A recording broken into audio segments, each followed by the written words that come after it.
ազգայնացում, պետականություն տերմինների հետևում թաքնված ենթադրյալ խլոց են, որը որ սրանք ենթադրում են, ուզում են, ձգտում են, դրա շուրջը աղմկում են, դա նշանակում է Հայաստանի Հանրապետություն առնվազն $1 միլիարդ ավել գումար տրամադրում սեփականատերերին, եւ սա ինչ է նշանակում, սա նշանակում որ Հայաստանի Հանրապետություն նման գործարքի, նման քայլի արարքի համար տեխնիկական հնարավորություն, ֆինանսական ռեսուրսների իմաստով պարզապես չկա։ Մենք $13.5 միլիարդ պարտք ունենք, եւ $13.5 միլիարդ պարտք ունեցող պետությանը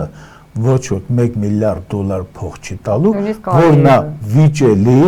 ներդրումներ կատարած անձանցի սեփականություն խլելու, այսպես ասած, քայլ կատարի։ Հիմա ես կարող եմ ձեզ ասել, այս մարդիկ ինչու են գնում եւ ինչ են փորձում անեն, ինչ են անելու։ Բնականաբար, վերջի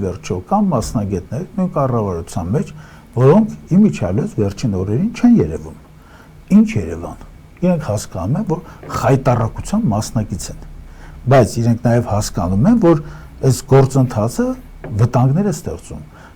է ստեղծում ապագայում հնարավոր ռեսուրսներ ներգրավելու հետ կապված։ Եվ եթե մարտ ամսին Հայաստանի Հանրապետությունը 7.5%-ով էր գումար ներգրավում, որ թոշակ եւ